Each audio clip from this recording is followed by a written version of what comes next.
Namaste. Welcome to Visaal Career Guide. Today we have Ms. Jayashree with us, and she has been working in the field of training and development. She is a corporate readiness expert. Let's hear from her how she started and how she's reached where she is today. Welcome, Jayashree. Thank you, Neha. Thank you for having me here. Glad to connect with you. So, Jayashree, before we get to, what is a corporate readiness expert, could you help us with what has been your educational background? Okay, sure. So, since we're talking about grooming the students and we're talking about helping them achieve the dream careers, let me speak a little in detail about how my career evolved. Maybe it will help them. So, I'll take it in detail if that's fine with you. Absolutely. Okay. So I'm originally from Andhra. I was born in Andhra Pradesh and I was 2.5 years old when we moved out of Andhra. So my dad picked up a job in Bilaspur, which is now in Chhattisgarh. Earlier it was in MP. So I did my initial 2-3 years of schooling there, and from there we moved to Gwalior, which is closer to Delhi. It's in MP. And my entire schooling is from there. So right from my second standard till my first year of college, I studied there. So after my 10th standard, one fine day, my dad brought an application form and he handed over to me and he said, take a look at it. I went through it and I saw that it was for an diploma examination entrance form. I was not interested in diploma. I didn't know what exactly it was with whatever limited knowledge I had at that particular point of time. So I was like, what is it? And then I don't want to do this. He was like, no, give it an attempt. And the syllabus is whatever you've studied in 10th standard, you've just done with your 10th standard exam. So I'm sure you don't need to prepare that much. Uh, Half-heartedly, somehow, because I didn't have the courage to say no to my dad, I attempted it. And when the results came out, my dad was super happy. So, out of the 65,000 odd students who had appeared for the exam that year, in the girls' quota, I achieved a rank within the top 100, which Oh, meant wow. that I could get the best college in MP and I would get the best stream, whichever stream I want to, I can choose. So, my dad Okay. was super happy. But I wasn't happy because I was more into friends, and there are some colleges, there are some states where you have junior college in your 11th and 12th, but Right. in MP at the school, you continue with the school in 11th and 12th. I was very much into friends, and I want, as people of that age, I wanted to do whatever my friends were doing, and they were continuing 11th and 12th. So I was like, Dad, I don't want to do it. We had heated discussions for a couple of days. And then he thought, okay, let me put a proposal which is a little difficult for me. So maybe I'll agree to whatever he's saying. He suggested that I can do my 11th and 12th, but I'll have to pick up maths and bio both, which means I'll have to take MYPC, maths, bio, physics, and chemistry. To his surprise, I agreed to it. And he gave up. He was like, Okay. okay, your choice. All the best to you. So I continued with my friends 11th. I was very happy, but as the academic year progressed, I just couldn't cope up with the pressure of both maths and bio. I was Right. an above average student till 10th standard, but 11th was the worst year of my life, and my academic career nosedived. So in 12th, I told Dad that I can't cope up with this pressure and I'll drop biology. Oh, So 12th, I did maths, physics, and chemistry. And since the experience of 11th and 12th wasn't that great, I had decided that I will not do engineering. My okay. brother was pursuing engineering at that point of time. So I was hoping that, since he talked about diploma, he might also talk about engineering now. So I decided that since my foundation is very bad, I don't want to go ahead with engineering. I started developing interest towards journalism. And at that point of time, in Gwalior, we didn't have any institute which was offering a course in journalism, which Mm-hmm. meant that I'll have to go out of the house, stay in a hostel, and pursue. They disapproved of journalism. I disapproved of engineering. Now, what do we do? So, my brother suggested that computer related courses are picking up. And that is when he introduced me to a course called BCA, which is Bachelor of Computer Applications. And I Right. started with that. I did 1 year of that, and then my dad got transferred to Mumbai. So moved to Mumbai, continued BCA there, and then I did my MBA in HR. So that's the educational background. Yeah. Okay. So, from BCA to human resources. Correct. Why that switch? So There's a story with that as well. with a little bit of interest going to journalism, Yeah. how did HR come into? There's a story for that as well, if you allow Okay, me. So, absolutely. Dad used to work for Cadbury's, and as an organization, Cadbury's invests a lot in its people development. So almost Right. every 2-3 months, they used to have a training program, and people from the head office, that is Mumbai, would come in, or trainers that they had hired, they would come in and train the people. And I was in fourth, fifth standard. That's when Dad started coming back home and sharing those activities with us. So whatever he would do as part of the training program in the office, he would come back home and do those activities with me and my brother. So if he has attended a goal setting program, he would come back home and make me and my brother do the activity of setting goals as to what is a hobby that we want to pick up, or what kind of percentage do we want in the next academic year. So those kind of things. And I was really impressed as to how does Dad know all these tricks, and these activities are so interesting. As we progress further, during my 8th, 9th standard, uh, I don't know how Dad managed to do it, but he convinced those trainers to come home for a cup of chai or for dinner and interact with both of us. So when those trainers came in home and they shared the stories and the kind of work that they were doing, I was in awe of them, and I wanted to do something like that. So that's Okay. when this you could say that it was the beginning of the passion towards learning and development. That's how the seed was sown.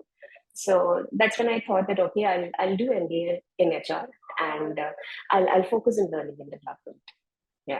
Okay. So after your MBA, your first job, Yeah. how close was it to, the reality of that job to your expectation? Um, it was very close to my expectations because it was something that I really wanted to do. I was very clear what is it that I want to do. So Okay. after doing my BCA, right from my BCA days itself, I was very sure that I don't want to go for MCA and I want to do MBA only. So even in my class, when teachers used to ask everyone, what do you want to do? I would be the odd one out, raising my hand and saying that I want to shift to management. So in MBA, I was clear of my specialization. It will be HR. And within HR, I wanted to do learning and development. And in the corporate world, you do not get a job related to learning and development as a fresher. You need to have a minimum of 2 to 3 years of experience to get into the L&D department.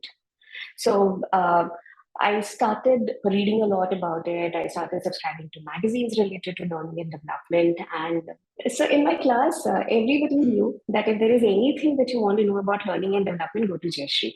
That was the Okay. craziness that I had about learning and development. So we started having campus placements, and all the companies that were coming in offering the typical, the HR executive role, with all due respect to everybody doing those roles. I'm from an HR fraternity as well, but I didn't have inclination towards that. I Right. even got selected in IBM for the BPO division, and I refused even that because I did not resonate with the role and I did not resonate with the culture of the organization. So my friends were taken aback. They were like, "You are refusing, whereas we are struggling to get placements." My dad was worried as to what is it that you will do, because for him it was like I've always been a rebel. uh, College over, I was still jobless because I was hunting for this dream job of mine. So one fine day, my Right. dad sat me down and he was like, "What is it that you exactly want to do?" And I told him that I'm looking out for only a role in L&D and nothing else. So he knew that if he tries to explain something to me, I may not take it seriously. Ghar ki murgi dal barabar. So he suggested that I speak to an industry expert. So one of Dad's ex-colleague from Cadbury's, he was Mhm. at that particular point of time was heading the HR for a multinational FMCG company. And Dad Okay. said that, "You remember that uncle?" I said, "Yeah, I do. Okay, he's there as the head of HR for this particular company. Why don't you go and speak to him?" So that sounded interesting. I called him up, took an appointment, went and met him, and explained to him as to what is it that I want to do. So he again told the same thing, that if you're looking at the typical corporate role, you will not get L&D role within the first 2 3 years. So he, opened up this opportunity of working with the consulting firms.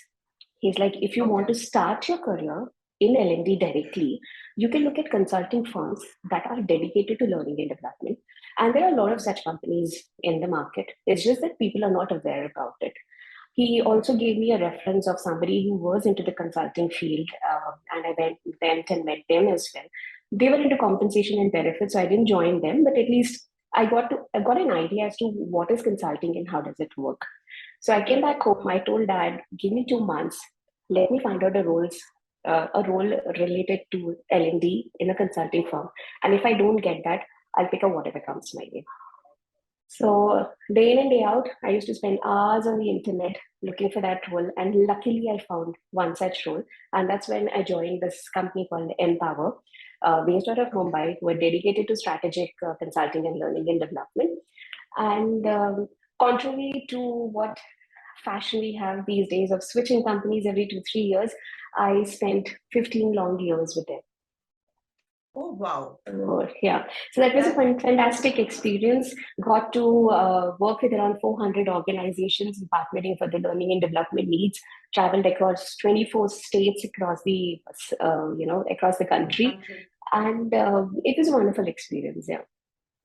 Yeah, I mean, to be able to spend those 15 years in an organization and a role like that, I am assuming there was a constant, uh, opportunity to learn and grow as well. So, how was that Yes. experience, finally getting that job? And then how did the roles progress? So when I got the job, I was so happy that out of excitement, I even forgot to discuss the salary package.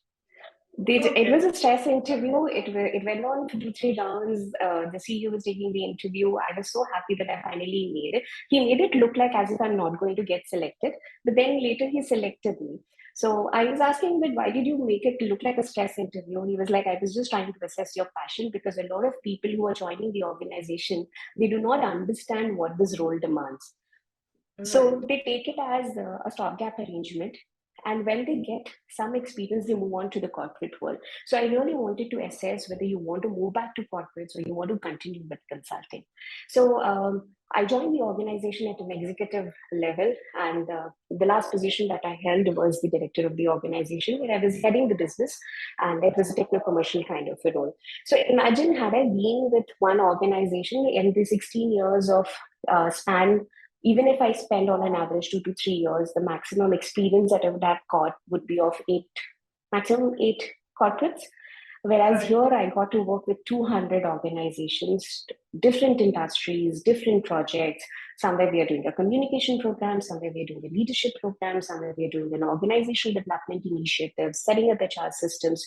It was a wonderful experience. Yeah, Okay. that's it. So, Jayashree, how is, learning and development as a consulting role different from the corporate roles that are available? That's a good question. When you're within the corporate, you are responsible only for your own organization and your team. So you need to assess Okay. the needs of your team. You need to go through the performance appraisals, continuously do competency assessments to understand what is the need of your team, where is the organization heading, what are the skills and competencies which are required by the team to and ensure that you achieve those results. Where is the skill gap, and then you arrange for programs accordingly. Whereas when you're in a consulting role, you're not dedicated to one organization. You get to work with different industries. So right from BFSI to pharma to manufacturing to service related organizations, you get to work with a lot of industries. You get to work with a lot of a different set of people. Say it could be a first level training, it could be a mid level training, it could be a senior management training, or it could be an organization wide initiative. So Right.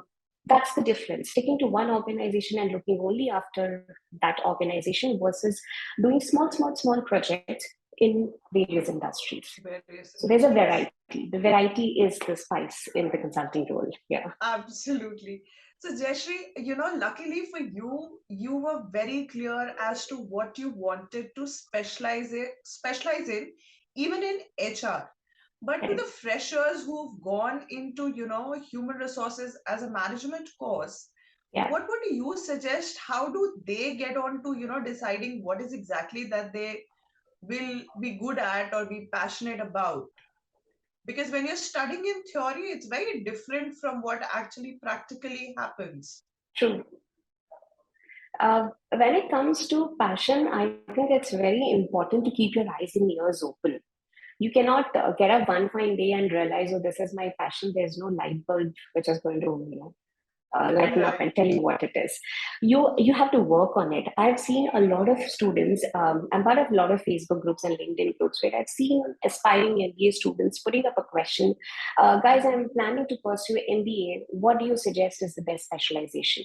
And then you have people answering, choose marketing, choose HR. No, no, no, go for strategic management. I mean, who are they to decide or suggest you what is best? What is best Correct. according to me may not be best according for you. So it's a very subjective Absolutely. term, and you can and it happens that people start deciding specialization with respect to the industries that are doing well or the companies that are paying well. So I want to go into this particular stream because it is paid well. If you choose your specialization or your career on the basis of that, I'm sorry, you're making a mistake. So you have to evolve as a person and do a lot of trial and error to understand what is it that you're really passionate about. Say, for example, let's take my story. Let's decode whatever I've explained till now. Where Right. did the seed of L&D come in? Because Dad started coming home and explaining those, doing those activities with us. So Correct. be in an environment of people who are well aware of what they want to do and people who are achievers who want to do something in their life. So environment matters a lot. It is more powerful than your willpower. So surround yourself with people who are well aware and they know what they want to do, or at least are in the process of exploring what they want to do. When you are in their company, you also start exploring. Then he got those trainers home. So I got to interact with the industry experts. Get in touch. I mean, LinkedIn is an open platform. Go ahead, send it across an invitation. Let them know that, sir, I'm so and so, and I'm in this course, and I want to explore the career opportunities. Can you please guide me because you're an industry expert? I'm sure there wouldn't be a single person who would say that, no, I don't want to guide you. Everybody has gone through Absolutely. this stage and everybody wants to go ahead and share their knowledge and help cut short this learning period. So Right. reach out to industry experts. And then engineering was ruled out, journalism was ruled out. So I was also clear as to what not to do. Even that gives you a lot of clarity because your then options are shortened. And then have a mentor. Having a mentor is very, very important. Right. So if you're in the company of the mentor, I'm sure your learning path will be much faster and you will not waste time doing a lot of things that you'd be doing without a mentor. And still, if you have confusion, go ahead and do trial and error. It's absolutely fine. So go ahead, find out what is it that this particular specialization offers versus this particular course. Go do that. But when you're doing the trial and error, keep in mind that don't be harsh with yourself.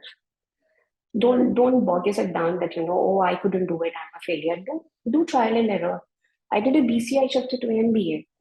Right? There are a Right. lot of people you must have seen that they have changed their departments, they've changed their organization, they've changed their specializations. It's absolutely Absolutely. fine as long as the learning curve is there. Right. And be sure of what you want. Say, for example, there were many times when I would speak to my, college friends, and after 2, 3 years of experience, they were earning a lot in comparison to me, they were earning a lot. But when we had a conversation, their conversations would be, I don't like the organization politics. I'm sick of the same role. I don't like my boss. I don't like to work here. I'm looking for a change, but I'm not getting a role. Whereas all the stories that I had was, I traveled to this particular city and I did a workshop here. I get to meet a lot of people.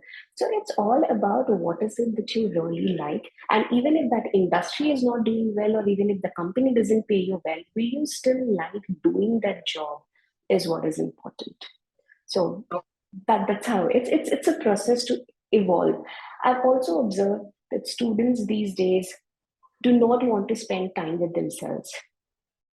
You need to Right. think, you need to introspect if you want to really know what your passion is.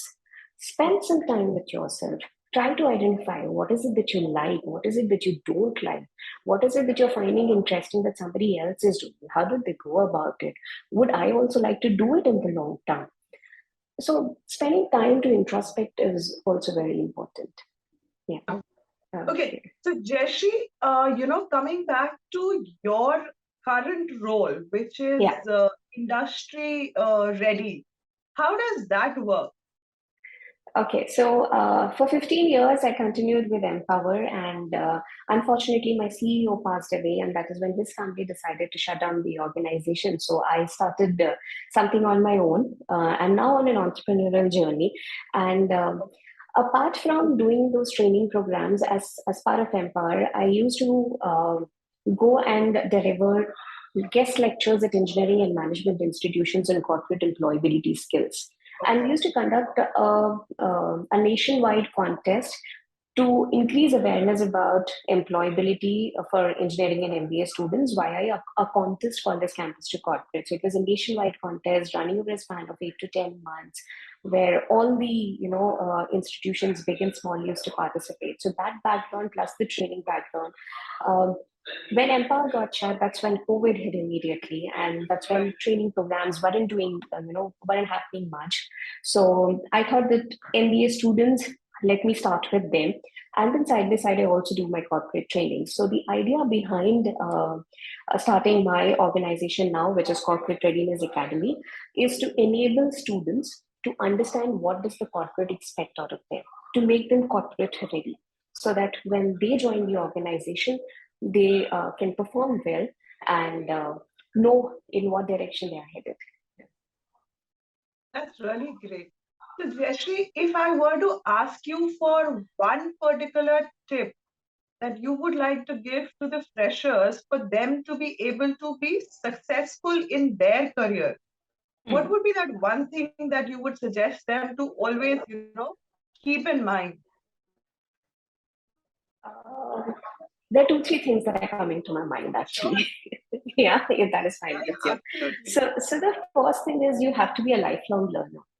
Just because your course is done or your qualification is done, if you sit back and say that okay, fine, I've reached a particular designation in my life, I've reached a particular package, I'm sorry, it will not take you in the long run. I mean, it won't take you far. So you need to be a lifelong learner and continue to do certain courses, enhance your skills, and you know keep learning, keep yourself in that learning environment.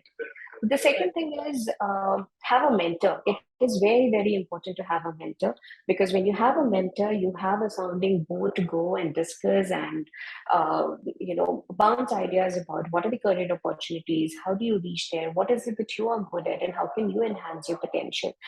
So when Right. you're on your own, you may not be able to do it, but when you have a mentor who has seen your growth and it can guide you, then it really helps.